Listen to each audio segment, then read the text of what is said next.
Shalom Bapak Ibu Saudara yang dikasihi Tuhan, dimanapun kita berada saat ini. Mari pagi hari ini kita persembahkan yang terbaik untuk Tuhan kita, maksud saya. Kita persiapkan hati dan pikiran kita untuk berikan pujian, pengagungan agar layak di hadapan Tuhan kita. Mari kita berdoa.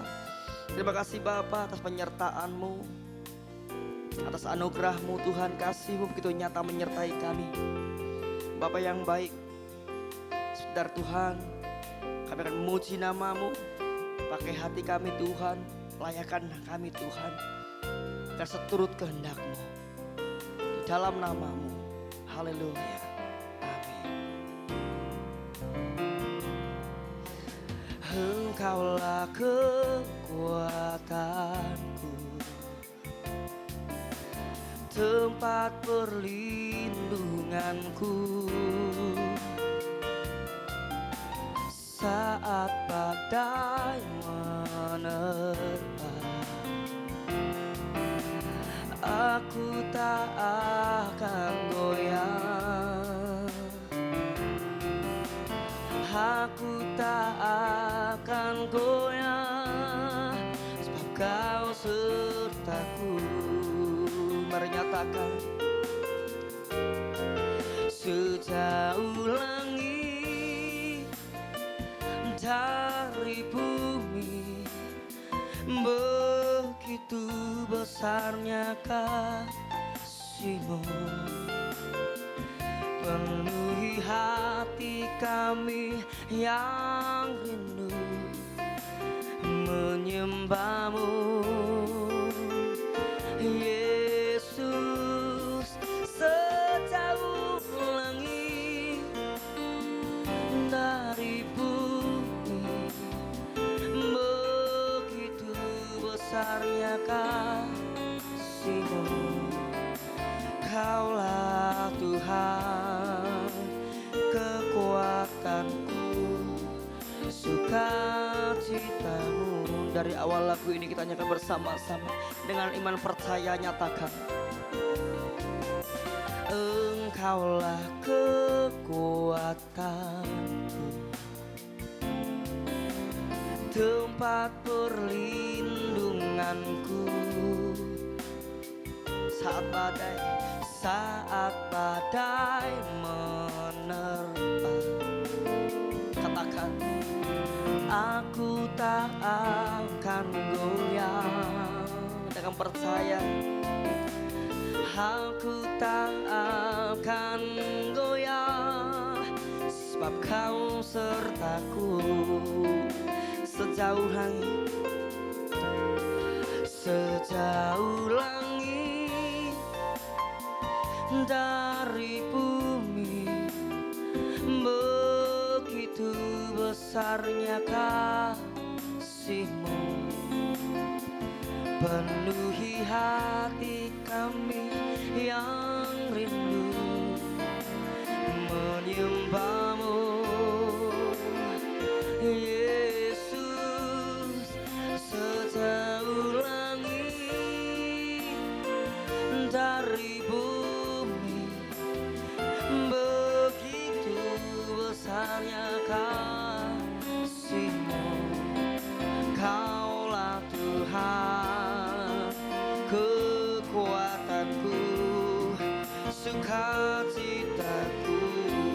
Mari nyatakan sepenuh hatimu, oh, sejauh langit dari bumi, begitu besarnya kasih-Mu, penuhi hati kami yang rindu menyembah-Mu, Yesus. Sejauh langit dari bumi, begitu besarnya kasih-Mu. Kaulah Tuhan, kekuatanku, sukacitaku.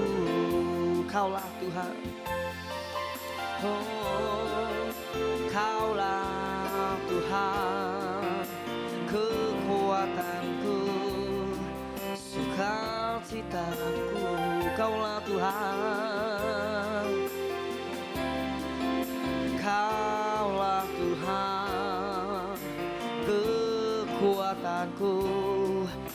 sukacitaku.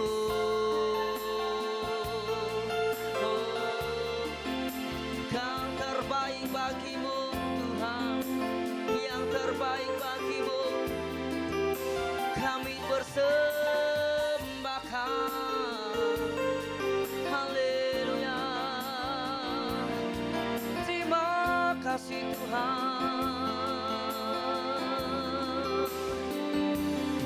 Kami berikan yang terbaik saat ini. Hanya nama-Mu saja yang kami tinggikan Tuhan, yang kami sembah.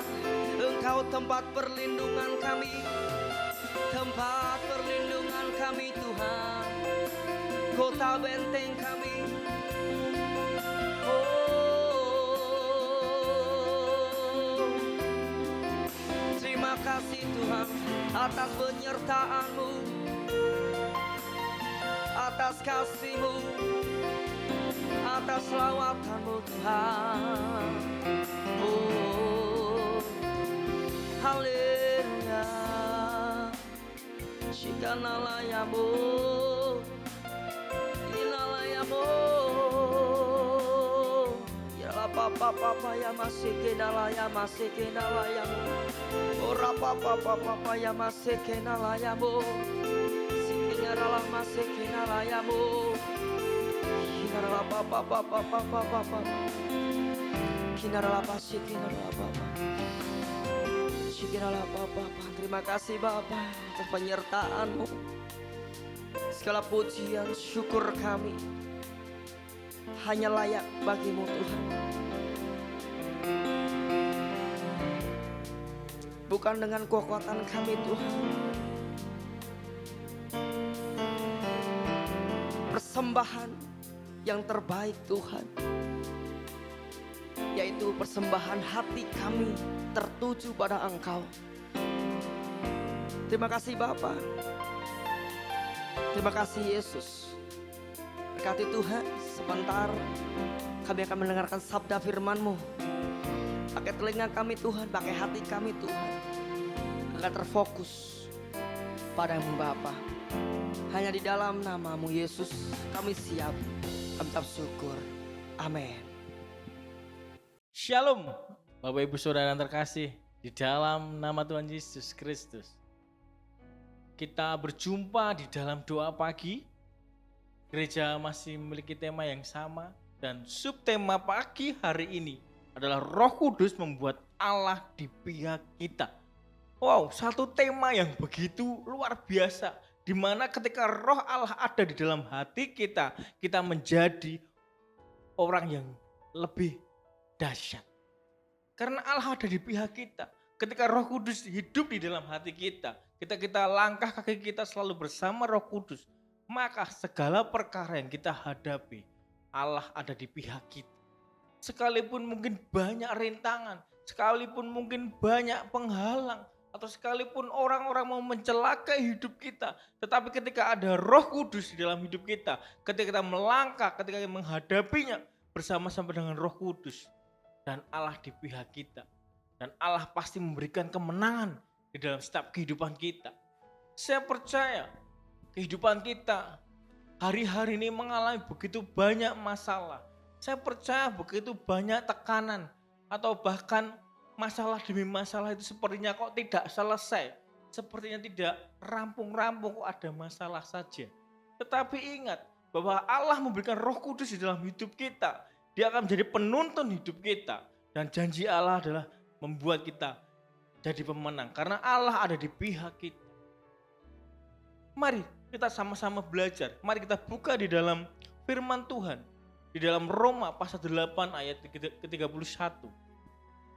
Di dalam Roma pasal yang ke-8 ayat yang ke-31 di situ dikatakan, sebab itu apakah yang akan kita katakan tentang semuanya itu? Jika Allah di pihak kita, siapakah yang akan melawan kita? Sekali lagi Bapak Ibu Saudara saya bacakan. Sebab itu apakah yang akan kita katakan tentang semuanya ini? Jika Allah di pihak kita, siapakah yang akan melawan kita? Wow, satu firman Tuhan yang luar biasa dahsyat. Di mana dikatakan ketika Allah di pihak kita, siapa yang akan melawan kita? Siapa yang dapat melawan kita? Ketika kita menghadapi masalah demi masalah, ketika Allah ada di pihak kita, kita percaya, kita sanggup, kita mampu melakukan hal-hal yang luar biasa. Dan Tuhan memberikan kemenangan di dalam kehidupan kita. Ayo Bapak Ibu Saudara, kita sama-sama bangun hati kita. Kita bangun setiap hari, supaya roh kita selalu ada dalam kehidupan kita. Sehingga Roh Kudus memberi kekuatan, memberikan langkah demi langkah apa yang harus kita kerjakan. Maka Allah akan memberikan kemenangan di dalam kehidupan kita. Bagaimana cara kita supaya Allah selalu ada di pihak kita? Bagaimana kemenangan itu selalu kita dapat ketika kita menghadapi masalah demi masalah yang kita alami saat ini? Apa yang harus kita kerjakan adalah izinkan roh Tuhan, izinkan Roh Kudus tinggal di dalam hati kita. Berapa banyak di antara kita terkadang kita melupakan bahwa ada Roh Kudus di dalam hati kita. Sehingga kita melangkah, sehingga kita mengambil keputusan, kita menghadapi masalah bukan dengan kuasa Roh Kudus, bukan dengan kehendak Roh Kudus atau dengan kehendak Allah, tapi kehendak dan pikiran kita, jalan keluar kita sendiri yang kita keluarkan, kekuatan kita sendiri yang keluar. Kita tidak meminta Roh Kudus menolong kita, menuntun langkah kita. Karena janji Tuhan Yesus adalah Dia ada di pihak kita. Di dalam Roma tadi dikatakan bahwa jika Allah di pihak kita, siapakah yang akan melawan kita? Firman Tuhan begitu luar biasanya Bapak Ibu Saudara, bahwa percaya ketika Allah di pihak kita, kita tidak akan pernah mengalami yang namanya kekalahan. Betul atau tidak? Makanya dari itu, ayo saya mengajak kita semua hidupi firman Tuhan. Kita bangun Roh Kudus. Jika saat hari-hari ini akan mendekati pencurahan Roh Kudus, minta, ayo gereja mengadakan ibadah pencurahan Roh Kudus, datang, minta sama Tuhan, Tuhan curahkan Roh Kudus-Mu. Jika kita belum mengalami yang namanya baptisan Roh Kudus, minta sama Tuhan, Tuhan akan berikan Roh Kudus dalam kehidupan kita. Sehingga kita mampu ketika kita menjalani hari demi hari, Roh Kudus akan menuntun langkah kaki kita. Bapak Ibu Saudara, saya teringat 2013, sekitar 2012-2013, seandainya saya tidak mengalami yang namanya Roh Kudus, saya tahu saya tidak akan pernah mengalami yang namanya kemenangan dalam kehidupan saya. Tahun 2013, saya mengalami sesuatu hal yang orang berusaha mencelakai hidup saya. Itu bukan sesuatu hal yang kecil, karena itu harus berurusan dengan pihak kepolisian, harus berurusan dengan pihak wewenang, harus berurusan dengan pengadilan yang begitu menyeret kepolisian. Tetapi saya harus mengalami itu, saya harus menjalani itu. Tetapi saya percaya waktu itu saya punya Roh Kudus, saya minta Tuhan tolong Roh Kudus tuntun hidup saya. Secara manusia saya khawatir, iya. Secara manusia saya takut, iya. Tetapi saya percaya ada Roh Kudus di dalam hati saya, ada Roh Kudus yang memberi kekuatan. Sehingga saya berkata, iya, setiap ada telepon masuk, polisi berkata, besok harus BAP, saya bilang iya. Ketika saya mau berangkat, saya berdoa, Tuhan, aku menyerahkan segala sesuatu hari ini. Biarlah kehendak-Mu yang jadi Tuhan, bukan kehendak-Ku yang jadi. Saya mengalami Bapak Ibu Saudara, bukan sehari dua hari harus mengalami, harus keluar masuk kantor polisi. Berhari-hari, hampir 1 bulan saya harus datang di BAP. Tetapi saya percaya di ayat Roma 8:31 ini berkata bahwa Allah di pihak kita. Siapa yang akan melawan kita? Kalau kita hidup kita benar, kalau kita memiliki Roh Kudus, maka Allah yang akan membela kita. Sekalipun orang, sekalipun manusia mencoba mencelakai hidup kita, mencoba menjatuhkan kita, mencoba menghancurkan hidup kita. Tetapi Allah yang akan membela dan membuat kita menjadi pemenang dalam kehidupan itu. Saya mengalami Bapak Saudara, sampai akhirnya tiba waktunya harus mendatangi pengadilan. Karena harus ada persidangan. Dan orang yang berusaha menjatuhkan saya itu bukan orang lain, tetapi teman dekat saya. Tetapi saya percaya hidup saya dituntun oleh Roh Kudus. maka saya tidak pernah takut karena Allah ada di pihak saya. Saya percaya Bapak Saudara. Nah, ketika saya mengalami itu, saya jalani. Saya proses demi proses saya jalani. Saya tidak pernah takut karena saya percaya Allah menuntun saya. Saya tidak pernah takut karena Roh Kudus ada di hidup saya. Dan saya percaya Tuhan akan menolong saya karena saya tidak pernah berbuat seperti apa yang dituduhkan dalam kehidupan saya. Hingga saya berani berkata, ya ketika pengadilan telepon, Mas nanti hari ini ada persidangan, Masnya harus datang. Ketika persidangan itu mau berlangsung, paginya saya berdoa Bapak Saudara. Saya minta tuntunan daripada Roh Kudus. Tuhan tolong saya. Tolong hamba-Mu ini untuk boleh menjalani hidup ini. Boleh menjalani setiap masalah demi masalah yang sedang saya hadapi ini. Saya percaya Tuhan akan memberikan sesuatu hal yang luar biasa. Ketika persidangan itu mulai saksi satu dimasukkan, karena saya kebetulan yang terakhir. Dan tibalah waktu saya harus bertatapan muka demi muka dengan teman saya ini, saudara. Tetapi saya tidak pernah punya dendam dengan orang ini. Saya mengasihi dia. Saya percaya mungkin dia sedang mengalami yang namanya masalah di dalam hidup. Tetapi saya belajar mengampuni dia.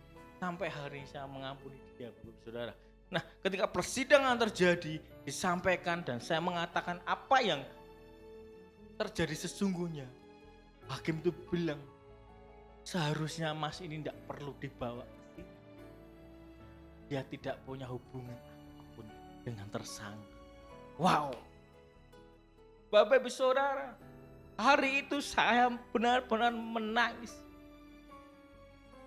Seorang hakim yang terkenal killer bisa berkata seperti itu. Kalau toh misal hakimnya mau cari-cari bisa dibawa. Tetapi Tuhan yang membela. Karena ada Roh Kudus di dalam hidup saya. Dan saya percaya sama mengandalkan Tuhan. Saya benar, apa yang saya lakukan benar. Dan Tuhan yang akan membela. Bapak Ibu Saudara, di situ disaksikan oleh keluarga besarnya. Dan keluarga besarnya tahu bahwa saya tidak pernah salah. Dan sedikit pun tidak pernah melakukan kesalahan yang dibuat. Mari kita andalkan Tuhan senantiasa. Kalau saya mampu, kalau saya bisa mengalami hal seperti itu, ditolong Tuhan. Karena saya selalu percaya bahwa ada di Roh Kudus di dalam hidup saya yang akan menuntun. Sehingga ketika kita benar-benar kita tidak pernah berbuat yang namanya kesalahan itu, maka pembelaan daripada Tuhan itu akan datang dalam kehidupan kita. Seberapa banyak di antara saat hari-hari ini, saat ini, Bapak Ibu Saudara yang melihat, menyaksikan tayangan firman doa pagi ini, mengalami yang namanya masalah demi masalah. Percayalah bahwa ketika ada Roh Kudus dalam hidupanmu, kau akan dijadikan Tuhan lebih dari pemenang di dalam setiap kehidupannya. Ketika Allah di pihak kita, tidak ada siapapun yang menjadi lawan kita. Selama kita hidup benar di hadapan Allah, maka Tuhan akan mengangkat kita naik, semakin naik, semakin. Dan apapun masalah yang kita hadapi, ketika orang berusaha mencelakai kita, selama hidup kita benar, selama diri kita benar, maka Tuhan Allah yang menjadi pembela kita. Jadi itu Bapak Ibu Saudara, izinkan Roh Kudus tinggal di dalam hidup kita, sehingga membuat Allah di pihak kita. Kiranya firman Tuhan pagi hari ini memberi kekuatan di dalam kehidupan kita. Kiranya firman Tuhan menjadi berkat, menjadi rema di dalam kehidupan Bapak Ibu Saudara dan saya saat ini. Selamat pagi, Tuhan Yesus memberkati.